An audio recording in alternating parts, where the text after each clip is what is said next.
Hello and welcome along to the Thursday edition of The Shed, hashtag Irish Bulls Mafia with me, Trevor. You're very welcome along to Wildcard Weekend, or as I think it's known across the way as Super Wildcard Weekend. There are 6 big games on this weekend.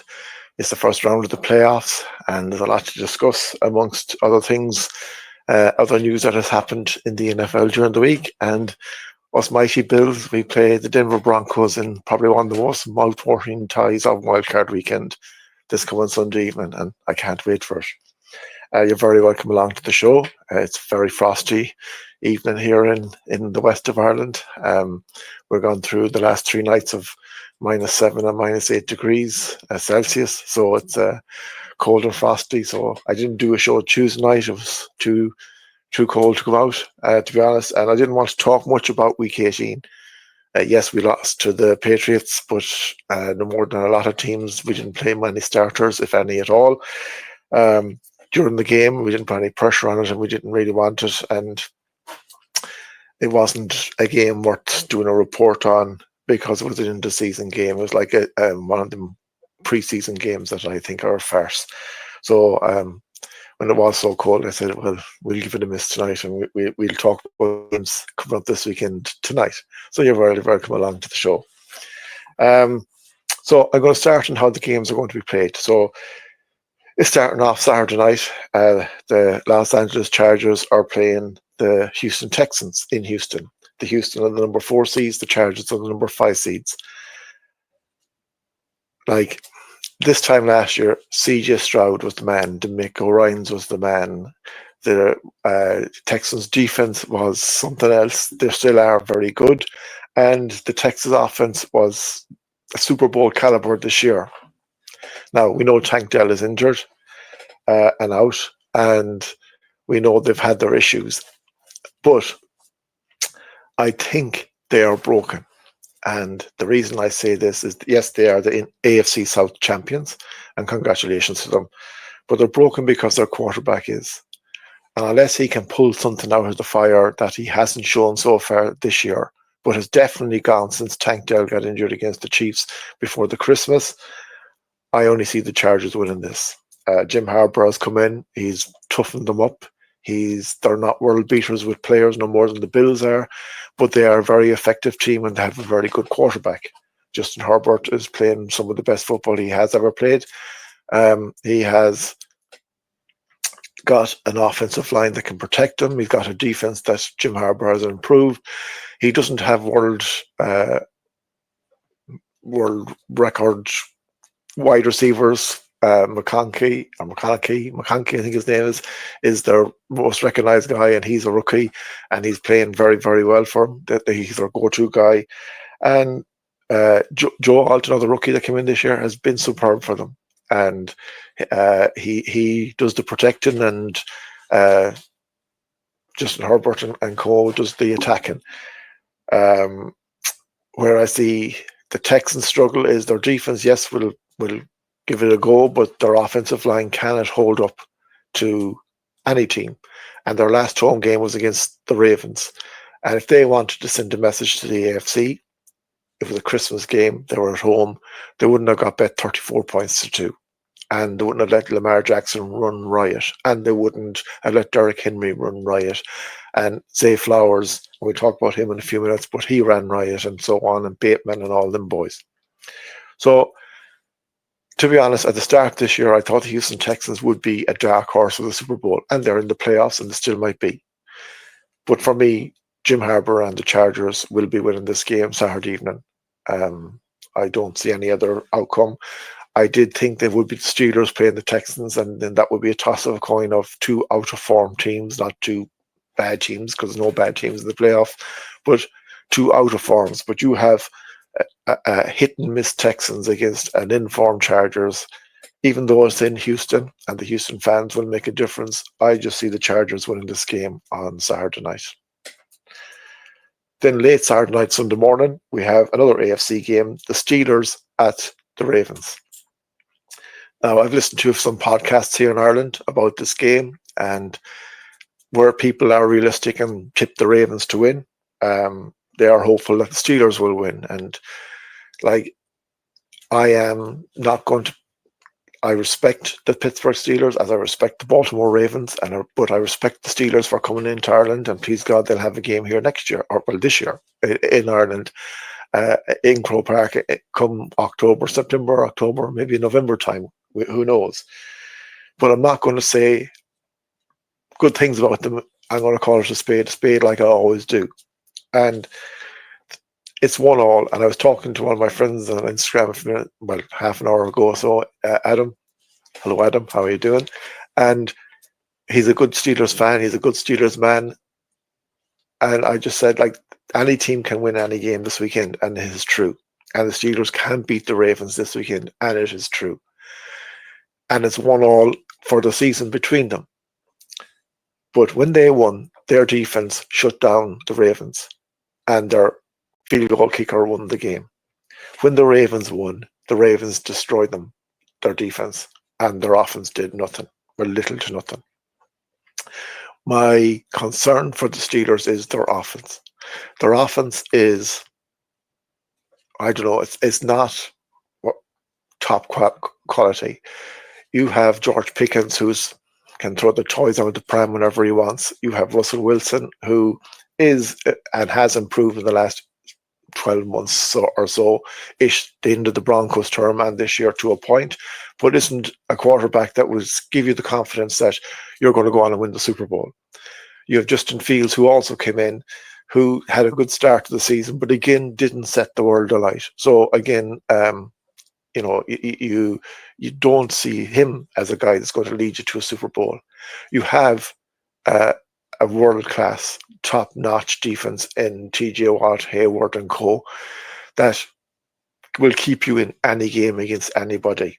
But when it comes to these games, yes, you need a defense, but you also need an offense.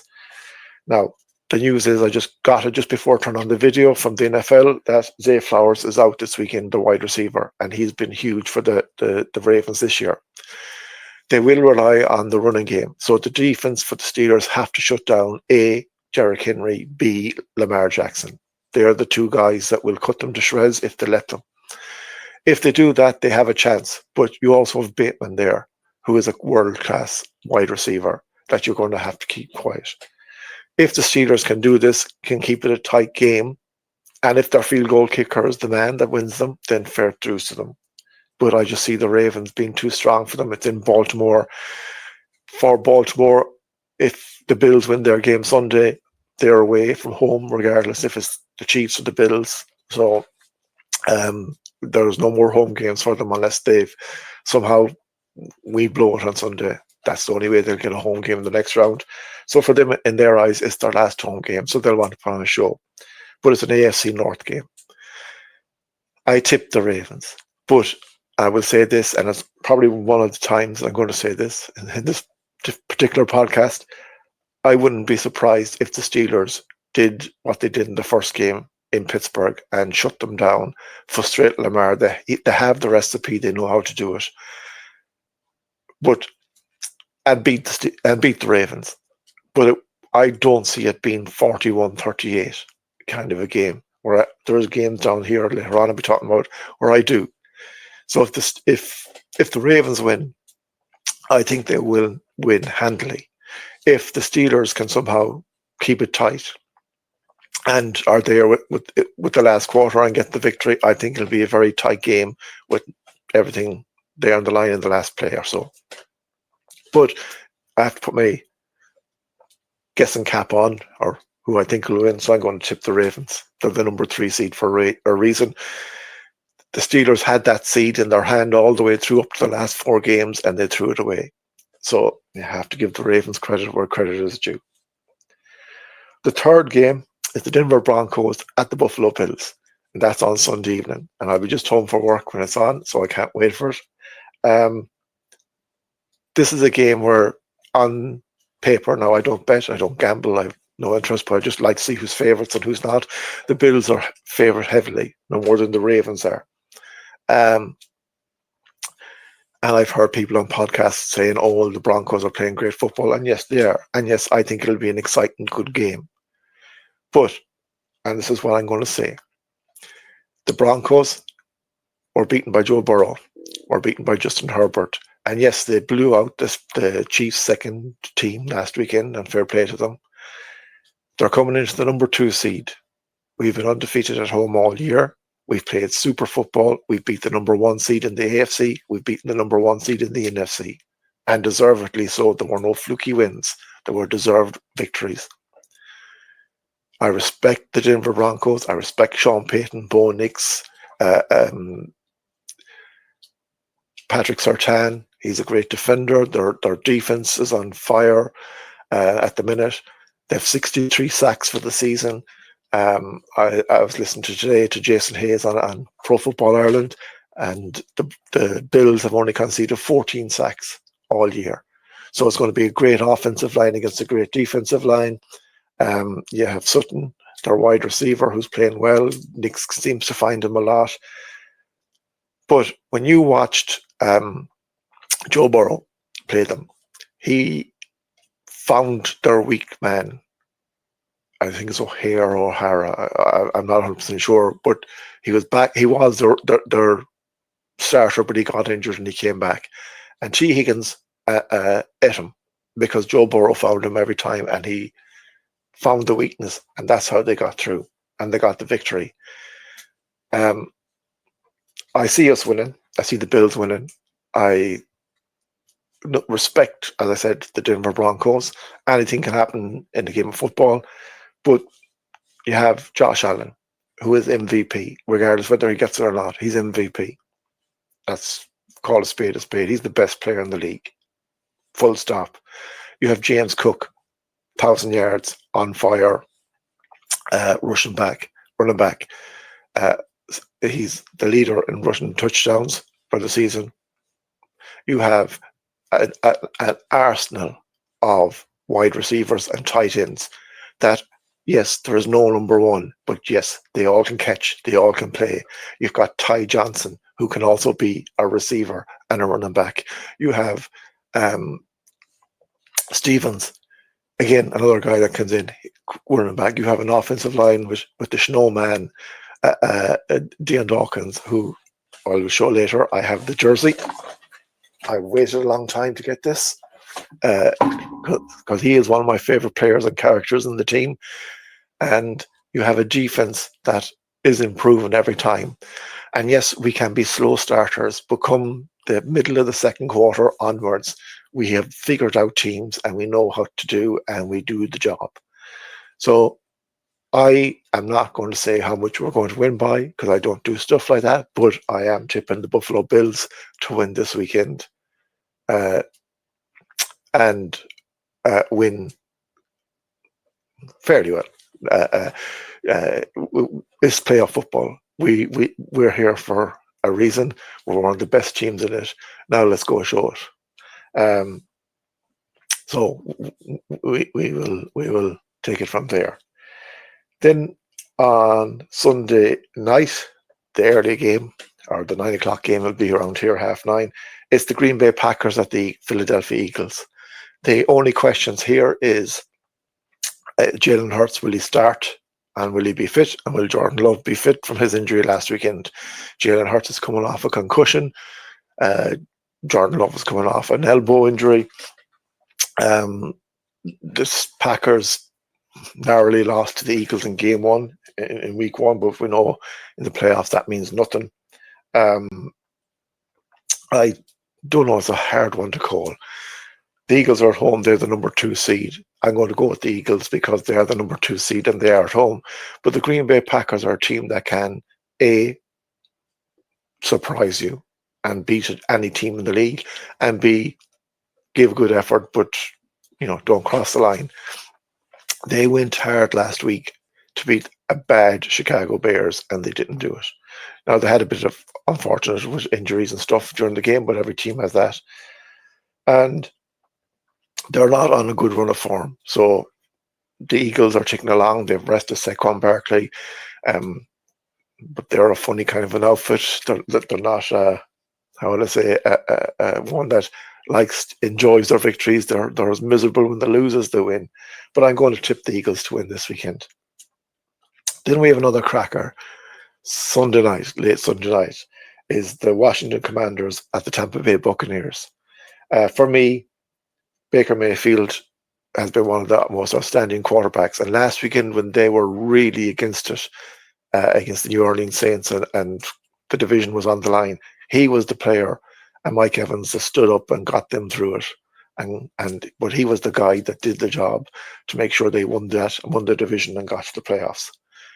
So you have Jaden Daniels on the Commanders side, and Terry McLaurin and Robertson, the running back, and these are very good players, a very talented team, but they're way ahead of where they should be.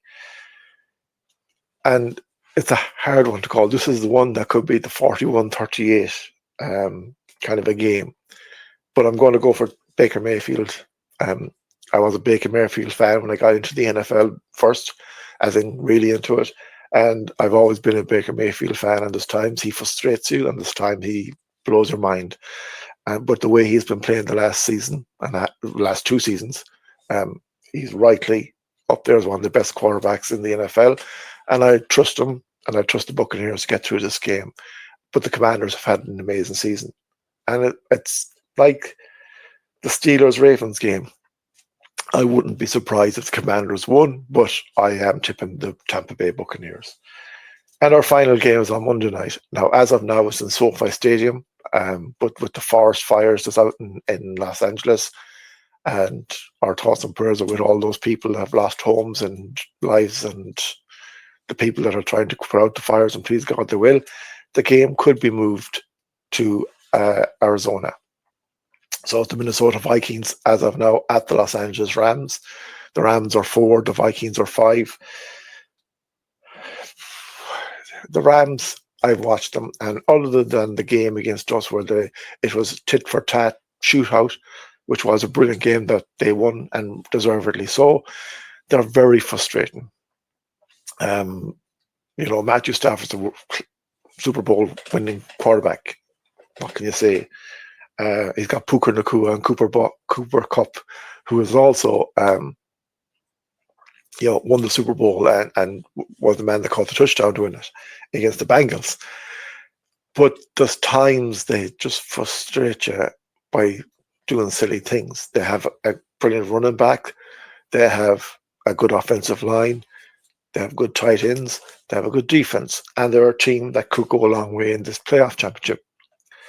But then you have the Minnesota Vikings who've only lost 3 games all year, and Sam Darnold and co, did not turn up last weekend against the Detroit Lions for whatever reason. Was that a blip, or was it just a one-off, or is it a thing that it was a big game, really got to them and they couldn't cross the line? Who knows? This is, for me, is a very hard one to call. The Vikings are favourites, and because of the season they've had, I should be picking them.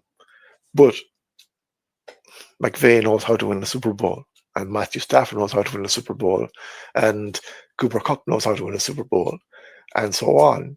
And for this reason, I'm going to take the Los Angeles Rams to beat the Minnesota Vikings. I think it could be a dour game, or it could be a cracker. It all depends on how the quarterbacks throw the ball. And both quarterbacks can be outstanding. And Sam Darnold has shown to the world that he is rightly in the NFL and deserves a starting spot next year. But this is the game for him. And part of me wants him to win for him. I don't favour either team as such. But I just see that the Rams have too much experience, have been there, and they're the home team as such, so I expect them to get the victory. And they are my picks and thoughts for this weekend's games. If you have any difference of opinions, please let me know. Just going to touch on a few other bits and pieces that has happened during the week. So, as you know, last Monday was they call it Black Monday, when head coaches and general managers get moved on. I'm not going to talk about them all. But on Sunday night, straight after the Patriots beating the Bills, the Patriots sacked Jared Mayo. Yes, I am surprised. The way it was done, not that it was done, but the way it was done. I wouldn't be too confident in the man. He Yes, it was his first big role, but they knew what they were doing when they hired him. They thought he was the guy, and I don't think he fits the Patriots. And the Patriots have a huge cap this year. They have a quarterback. Well, they've got two quarterbacks because Milton played very well last weekend. And they're a team that in 2 or 3 years could be back up challenging again for AFC, but they need the right guys in. So I think they made the right decision. Doug Peterson from Jacksonville got fired on Monday. Again, I think this could have been done during the season, but Shad Khan or let it go on until the end of the season. So fair play for all. Whoever comes into that job gets Trevor Lawrence, and I don't rate him. So I don't know, will they move him on? Yes, he is injured, but he's had one good season. And this is a guy that was classed in college to be one of the best quarterbacks to come out of the draft ever. And we haven't seen this. And he's had head coaches. Now, he'd one very bad one, but the first year that Doug Peterson was there brought him to the playoffs. He had a good season. He hasn't kicked on. Then Antonio Pierce was removed from the Las Vegas Raiders job. I'm not surprised at that. I'll be honest with you, I thought it was a good move. Yes, he's a passionate guy, but the Raiders, they're a team that needs to, they're a big city, they have all the bright lights and so on.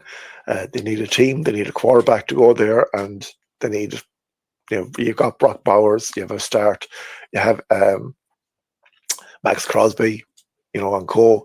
So that they have the foundations there, but they need a quarterback, they need a new head coach, and a guy that's going to take the team on forward. Then the Chicago Bears, they're putting out there that they're looking everywhere for a head coach. I haven't got a call yet, but if they want to give me a shout, I'll do an interview with them and see what they think. The New York Jets, the reason I talk about this is Rex Ryan has said he wants to go for the job.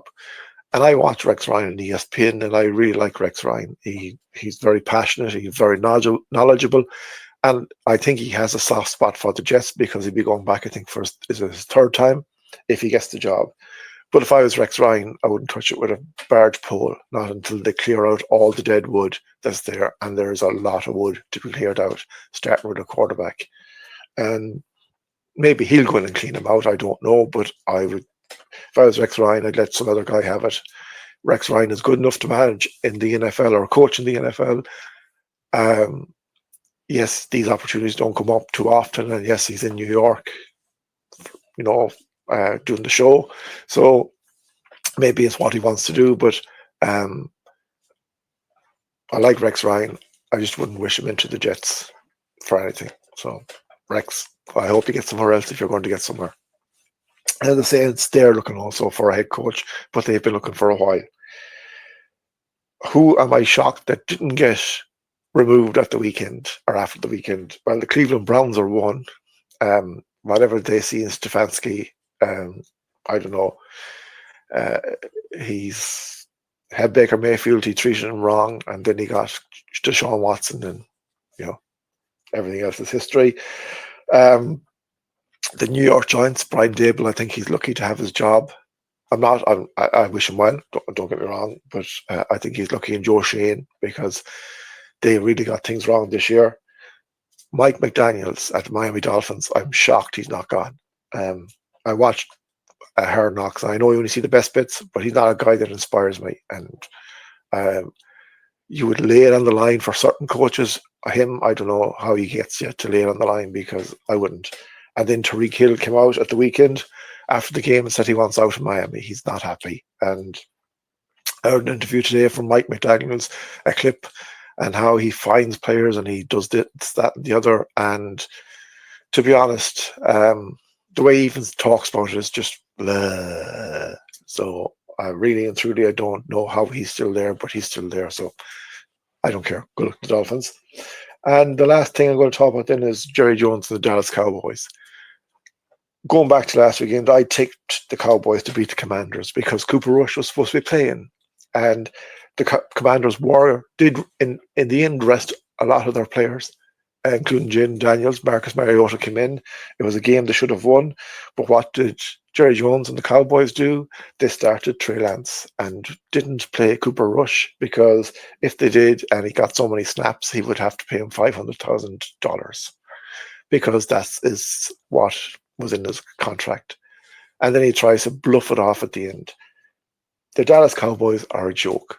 Themselves and the New York Jets are battling to see which is the biggest joke in the NFL. And these are two huge franchises with huge potential and huge support. And both their owners and head guys are absolute, I can't say the word, but just not good. If I was Mike McCarthy and some other team offered me a job, I'd be out the door and gone. And no more than saying to Rex Ryan, stay away from the New York Jets, I'd stay away from the Dallas Cowboys too, because you will not have any say while Jerry Jones is there. He wants to be in the limelight. He wants to have everything his way. And I'd be honest, I'd say he's picking the team, if push came to shove, because that was, if I was Cooper Rush, I'm saying trade me. I'm not going to stay here any longer. And Cooper Rush is a good backup quarterback, and given the chance, could be a good starter, because he has done a good job for the Cowboys whenever he's been brought in. But that was just wrong. That's my rant. So that is the story for this weekend. I hope everyone has a happy, safe, and healthy weekend and enjoys the games. I'm not staying up late for any of them, except on the Monday night. I'll stay up for the Vikings and Rams. We'll see about the Sunday night one. Commanders and Buccaneers. I'm off Monday, so I can stay up for that one. But we'll see how the Steelers and Ravens go. I'll wake up Sunday morning to that, and it'll be nearly finished when I'm getting up anyway, so we'll have an idea. Enjoy the football. There's college football on tonight and tomorrow night. I'm not really a huge college fan. I put up a post of me in the Texas jersey there a few weeks ago for the last game. I like the Texas Longhorns, but I also like the Georgia Bulldogs, and I also like the Northwestern Wildcats. I've seen them in Dublin, so they will be my number one team if I have to pick one, because I have seen them. But I'm an NFL guy, so in case anyone gets upset with me wearing college jerseys, the odd one here or there, just understand it's NFL first. So that's it for tonight, folks. Look, thank you very much for watching. I'll be back Tuesday night, please God, and we'll review how the playoffs went. Please God, the Bills do their job and we get through and we're into the divisional round, and looking forward to the following weekend. But we take it one day at a time. We look at this weekend. To all the teams that are in it, I totally respect them. They are the teams that deserve to be there. There's no reason why someone else should be there and they shouldn't. So I wish them all luck. I have no favours other than the Buffalo Bills. So any team that does well, fair play and good luck. And until next Tuesday night, folks, have a wonderful week.